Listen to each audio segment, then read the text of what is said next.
Please let me know if you cannot see my screen. Hi everyone. I'm Nupur. Thanks, Zareem, for that awesome introduction. I am a UX designer and I work at Atlassian. And I've been working here for 2 years and I'm based in Sydney. So I work on the Agile and DevOps team in Atlassian. And before we get into it, really, I want to actually give a round of applause for women who code. So I've been a long time lurker, and this is my first time presenting at this conference. And I can just imagine how much hard work goes on behind the scenes. So please, in the chat, just everyone give them a round of applause. Thank you. So this talk is about how to imbibe customer obsession and empathy in every interaction. And in this talk, I'll be talking about 3 learnings from my time working on developer tools. So there's empathy, strategy, and design that I'll be focusing on. So let's get into it. At the end of this talk, you will also be learning some practical ways on how to apply these 3 areas that I mentioned to developer experiences. And whether you're a developer or a designer or a product manager, I think you will find a lot of helpful tips along the way. So for any questions, comments, please feel free to use the chat and I will get to them at the end of it. And I would love to hear your thoughts as well. So let's talk about empathy. So empathy is basically when we let ourselves share the experiences and feelings of another human being. So we can truly understand what they feel and what they need. As designers, it's also our responsibility to understand the needs that the users have and the needs that they don't know that they have yet. Psychologically, it's also quite a natural response for human beings to be able to feel the feelings of another person. So we are all kind of ingrained already to feel empathetic. How empathy plays a role in design is it actually starts with empathy in the design thinking process. So to really understand what developers do and feel, which I'll be talking about today, UX designers have to be somewhat a mind reader sometimes, right? Because we need to anticipate the needs that they have. And as I said, the needs that they don't know they have right now. So empathizing with our users can actually help us do better problem solving, better ideation, prototyping, and also understanding the needs of our customers. There was a research paper by Thomas Nagel, which is called What Is It Like to Be a Bat? In which he argues that true, accurate empathy is impossible. So unless you are Batman, you cannot truly know what a bat feels like. That's the argument.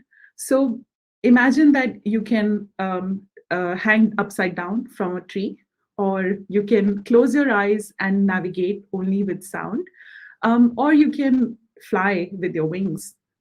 He argues that you will still not be able to truly understand what a bat feels like, but the maximum closeness that you can get is what a human feels like to be a bat.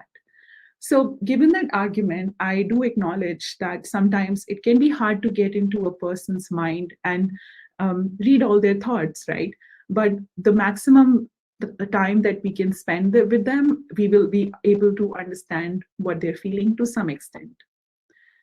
I think that brings me nicely to how my experience relates to developers. So I actually joined Microsoft for about 4 years ago, and I was working on this tool called Azure DevOps. Before joining Microsoft, I had a bachelor's degree in fashion design, and I was studying to be a UX designer at that point.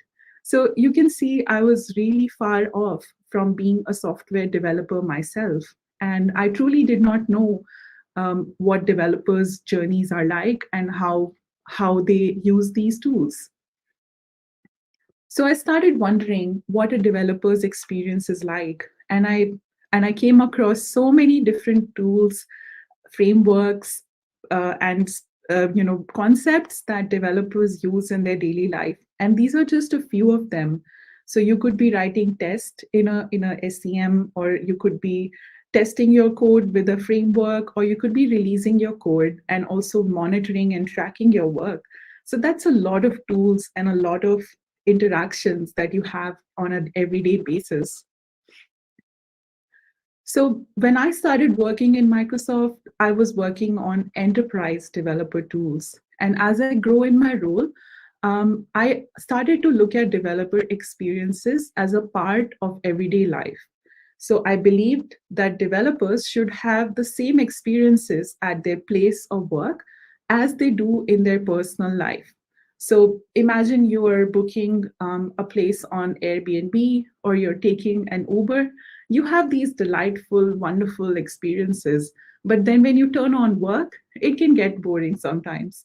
So I realized that all these tools should be able to make you feel the same delight and same functionality that other tools provide. And on top of it, they should be collaborative, effective, and make you feel empowered. So my belief is that if you have greatly designed products, they help you switch off from work, and they also reduce burnout. So let's talk about the developer tool chain and my introduction to it. So when I was working in Visual Studio Team Services, or now it's known as Azure DevOps, I came across a lot of functionality which was designed by developers and usually for developers. So there were some legacy experiences, and I also found some interactions and modules and flows that were designed and engineered by developers. So there was, because of all the advancements in the infrastructure, the languages, version control systems, cloud services, you can imagine these changing times can add a lot of experiential debt and create a lot of complexity, which can be hard to use in a product. So what are some of the ways that you can include empathy in your own work? This is these are the few examples, but this is not an exhaustive list. Assuming a beginner's mindset, asking 5 whys. So you ask why 5 times to a person's response until you can get to the crux of the problem. Building with analogies, empathy mapping, engaging with extreme users to find real life situations, and creating journey maps, right? So to give you an example of assuming a beginner's mindset, that is something that I started with. So as you can imagine, being a designer, coming from fashion, I had no idea what a developer's life was like. So starting with that mindset and getting my first green build was really a great, joyful moment. In that time, I approached it in a way a child would approach this problem. And I also, with the help of my colleagues and friends and through tutorials, I was able to start learning it as if I'm doing it for the first time, which I really was. So another example, which I want to go deeper in, is building with analogies. So analogies are a great way for you to imagine a scenario which is quite far from the real life. And in this case, when I was designing something called self-hosted runners for Bitbucket pipelines. So in this project in Bitbucket, I was struggling to explain what this project means and how it will help our customers to several stakeholders. So I came up with this analogy for how people look at pipelines, and divided into 2 sections called cloud pipelines and on-premises pipelines. To give you an example from that, I presented it in a way that cloud-based pipelines are like ordering food. So, you're hungry, you want to quickly get it done. So when you order food, there's no setup required, there's no configuration, right? You order it one time. So it's not really scalable, but it gets the job done. And there's not a whole lot of customization. Now just apply that to using pipelines in an online cloud-based tool. Versus when you have a self-hosted pipeline, which is mostly on your computer or your own infrastructure. So there are no limitations. So there's no memory limits, there's no resource allocation problems. When you're cooking at home, you can be moving across from the kitchen to the counter table, and that's what we provide as well. So we move between different platforms. And also, you can have control over your security and compliance needs. So when I use this example to explain to people, I think it was really easy for them to grasp this concept, even though it was quite a technical concept. And through that analogy, we were able to describe the whats and the whys and the whos of the problem. So in this case, the problem was actually defined that the enterprises want to manage things in their own infrastructure, and currently they were not able to do that, and they had problems like taking insecure routes, such as opening up a firewall when they wanted to start something in the local system, and also paying someone to manage that, which is quite a bit of hassle. And the people who were facing this problem were administrators or developers who had access to code. So by just defining this problem in such a simple term, using empathy as the base, it became much more clearer how we would solve this and how we would ship value to the customers. The next thing I want to talk about is strategy. So imagine now you've learned how to be a bit more empathetic. Your team believes that we should do the right thing for the customer. Strategy comes in when you have to convince other people to do right by the customer. So it has a lot of impact on the workings of a business. If you're working strategically, you will be asking a lot of questions, probing. You will be using the product yourself, understanding the competitors, and basically you will learn how to adapt from customer needs. So let's talk about what strategy is not. In design, we talk a lot about strategic design and strategic principles. Strategy is not about making long presentations or doing lots and lots of research only, using only visuals and making it really jazzy. And it's not just profits for your business or subjective, to be honest. Strategy is actually an objective, compelling case for your customers and for your business. So each and every one of us has a responsibility to convince our business to do right by the customers while being profitable and while being stable in the market. So just to give you another perspective, there are about 40 million people in the world who are writing code or programming in some way. These include all different types of professions like software developers, web developers, game developers, front end, back end, you name it. So this means that all these products that we make affect millions of users, and they come from all different walks of life. So topics like inclusion and accessibility are not fancy terms. They should be at the core of a successful business strategy. And I would like to bring an example from one of the most strategic initiatives that you may have missed in 2020. So giving an example of why we have a responsibility to be the voice of people is in 2020, when the Black Lives Matter movement started, a lot of companies noticed that we were using terms which were not inclusive. So branches were labeled as master branches and somewhat referred to the master slave concept. And there were also terms like blacklisting and whitelisting prominent in a lot of developer products. So companies like GitHub, Atlassian, and even others decided to get away with these terms, which may be harmful to communities, and because they come from a painful history. So you can understand that this was quite a big step in the right direction, of course, but imagine the amount of changes that the products had to do. So if they did not have the right strategy in place and they did not care about the customers, this change would be really hard to implement. But I was really happy to see that this change was successful and a lot of companies jumped on and took proactive steps to do that.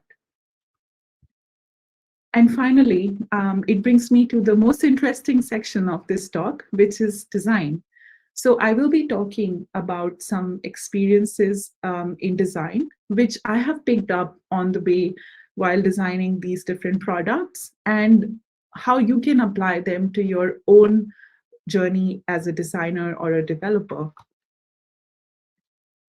The first one is help debug everything.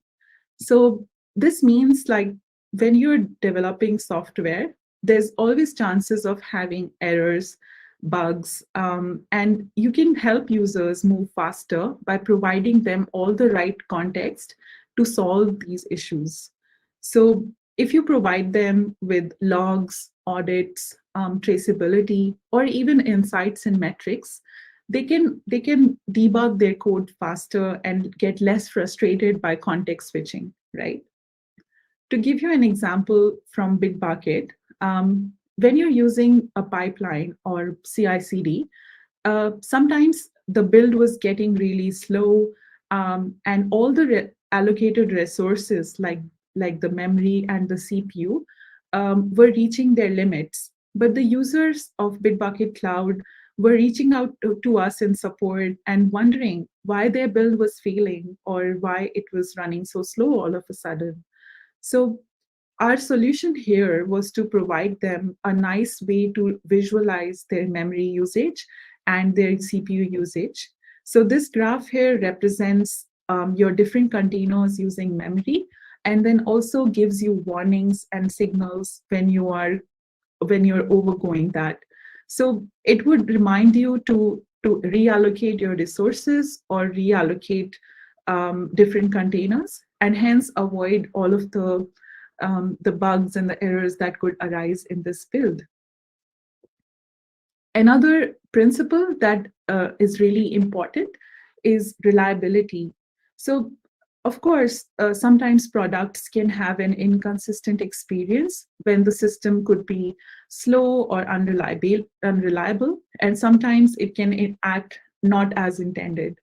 So, ongoing incidents, bugs, limitations can affect the development speed and ability to deploy changes. So can we think of experiences and messages that accurately reflect the state of the product? So even if you're having an incident, can we fall back on experiences and help alleviate the downtime? I want to give you another example from Bitbucket. So this was a screen that a lot of people ran into.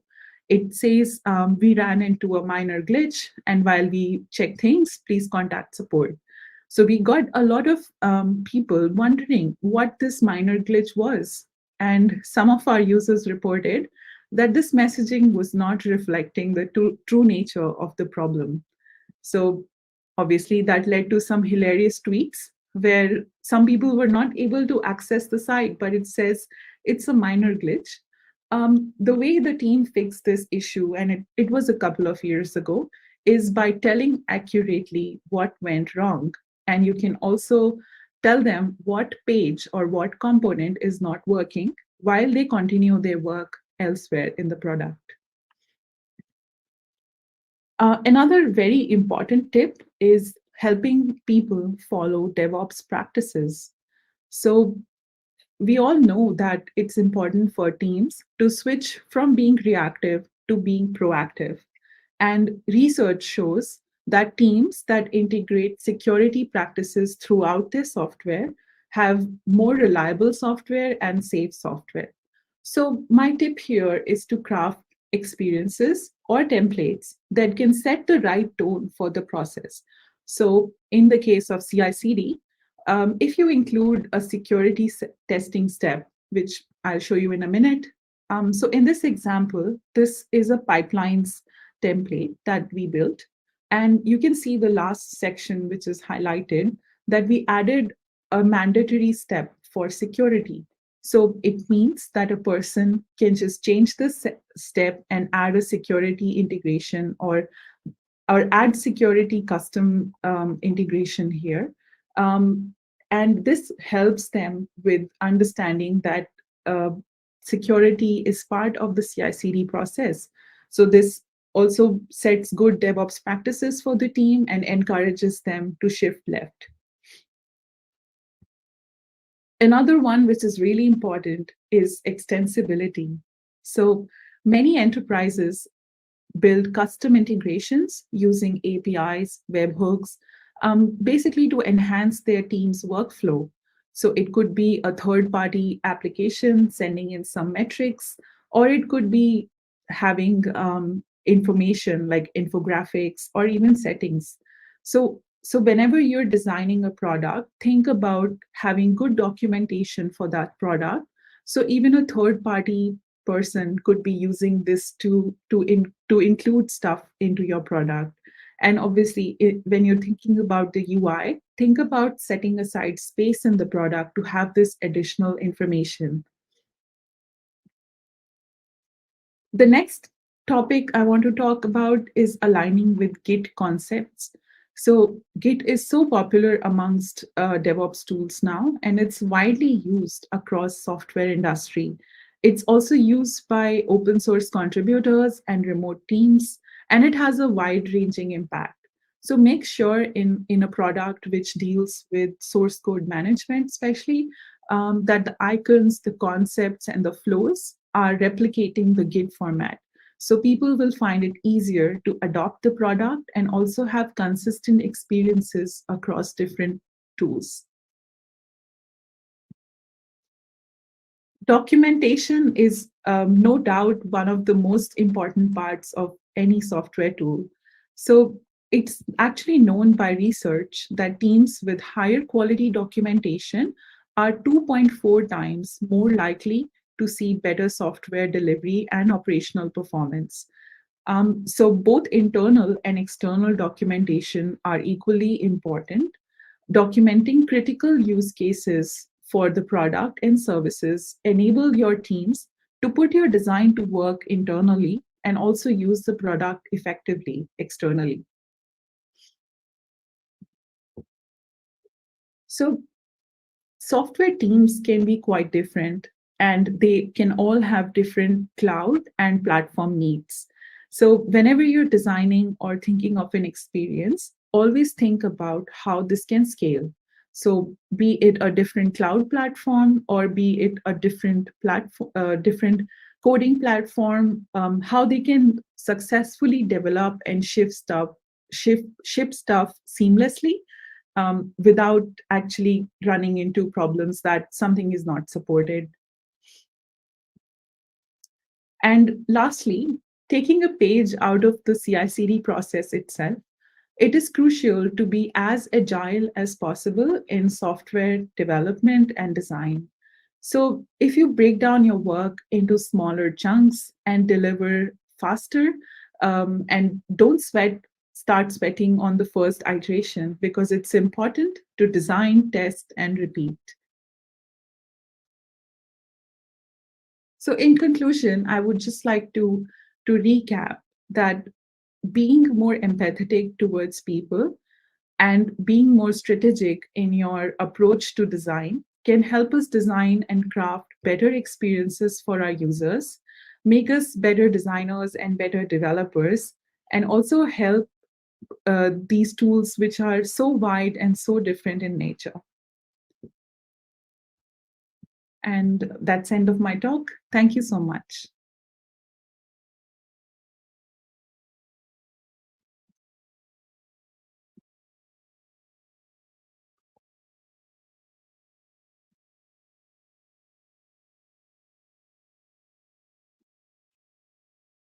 So if all of you have any questions, I would love to hear them in the chat. And if my moderator, Zareen, can also help me go through the previous questions.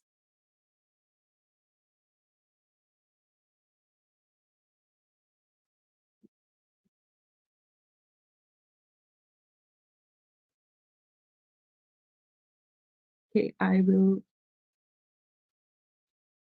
look at some comments and questions here.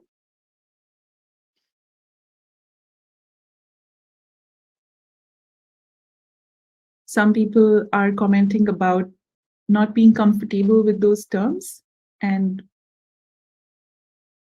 it's true.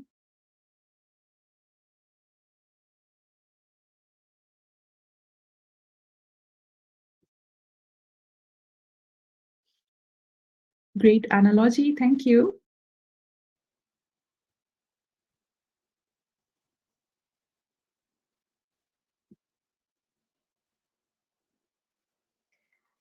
Hi.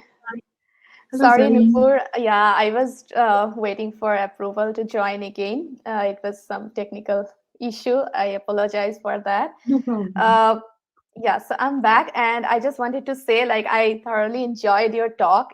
I never realized, like, actually, this kind of UI UX designing and this all this interface building. Like so much things, so much thoughts go into this. I never realized that before joining this talk. And empathy, how important it is to you know uh, make these things or direct this thing in the way we see while using it. It's amazing. Thanks so much. It was Thank very you. insightful. I'm glad you enjoyed it. Do you want to go over Absolutely. some questions now? Yes, absolutely. Let me do it for you. So we have question from Miranda. She asked, did you have any challenges around providing a design for engineers to engineers and gaining their buy-in? How did you overcome those to help people see different perspectives? Yeah, great question, Miranda. So imagine it this way: the developers who I work with are kind of having their own meta moment when they are using their own product to design a product for other people, right? And you're right. Sometimes we can have this bias that, I built it, so it's really good. Or I have that myself that when I design something, sometimes you can get too attached to that product. So the way to help people see a different perspective sometimes could be to put them in another person's shoes. And I don't mean literally, like you cannot borrow another customer's shoes to wear them, but helping them see what another person might think and feel when they are interacting with our product. So in case of engineers, I usually involve them really early on in the design process.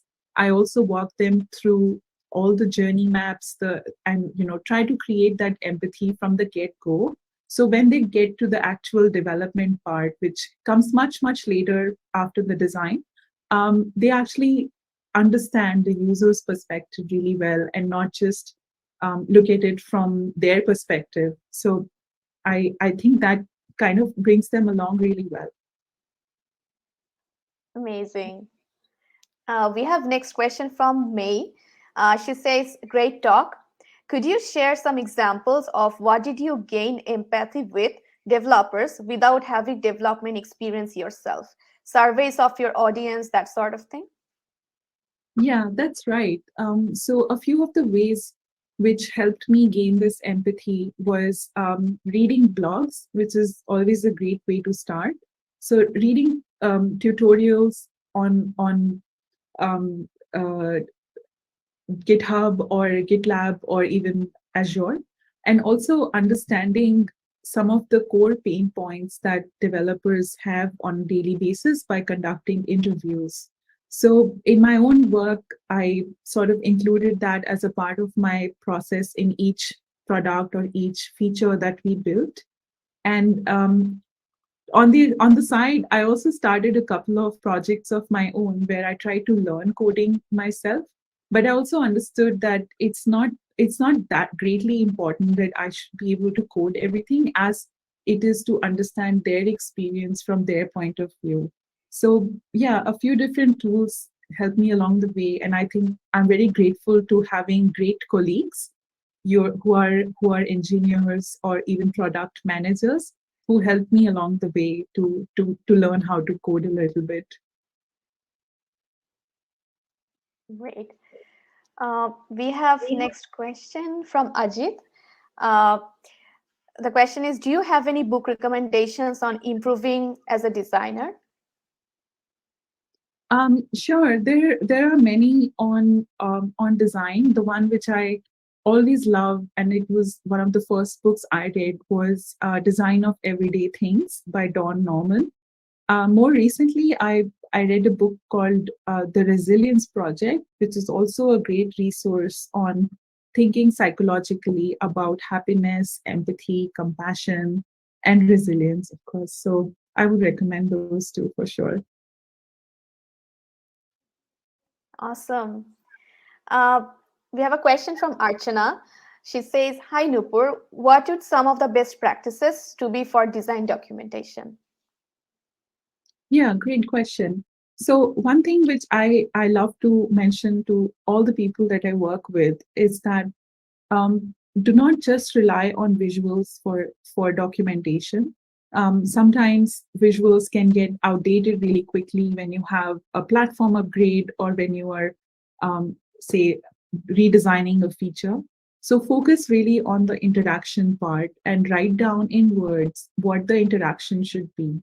So whether you are handing off your design to a developer or you are documenting design for future iterations or future use, it's really important to write down things like what are the limits in design, how much time does it take for it to load, and also the interactions or the states of your design. I think that's really important to write it down in clear and concise way. Some great tips. Karen asks, how do you gather the documentation? So blogs argue for leaving the Jira ticket, or you need an integration test as the documentation. Um, I'm not sure about this question really.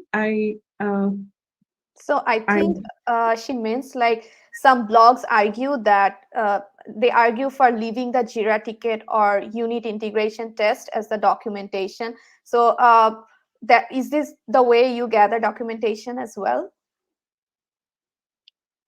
right. So I think it really depends on your team.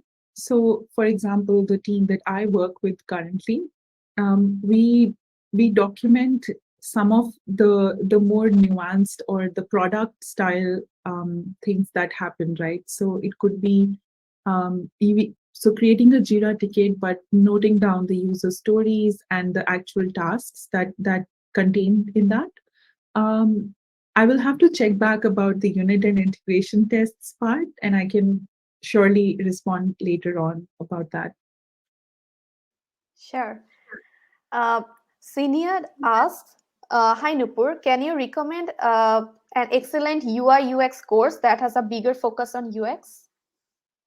Absolutely.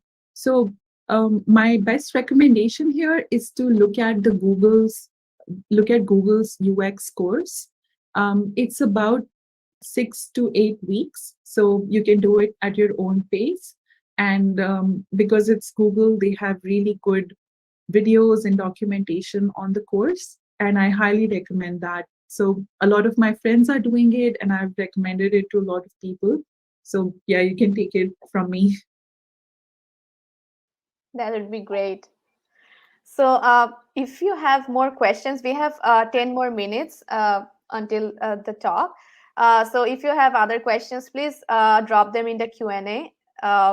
And till then, let me just go through the chat and see if. So, Jordan has shared some UI UX development article, I think, in LinkedIn. And Karina says, like, I'm doing UX Google course. That's awesome. That's great. Hmm. Patricia says, great talk, Nupur.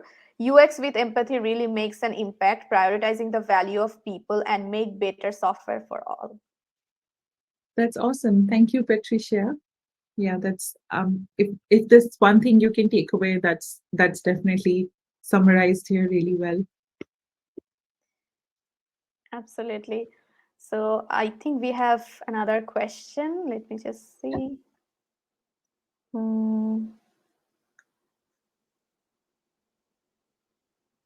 Yeah, I think we have taken these questions. Um, Let me just see. Marnell says, this was a really good discussion. I just graduated from a full stack coding bootcamp and I'm planning to go into UI UX. That is great. Yeah, go for it, Marnell. There's a lot of things you can achieve with UI UX now. Awesome. Uh, I think Senior discussed something, brought this up in the chat. So Senior says like, well, you have things like a master copy and masterpiece, but in GitHub, it was referring to the head and master branch. But I'm not too bothered personally because schoolmaster does not mean the students are slaves. So do you have some take on that? Um, I'm sorry, let me just go and read that one more time so I have the right.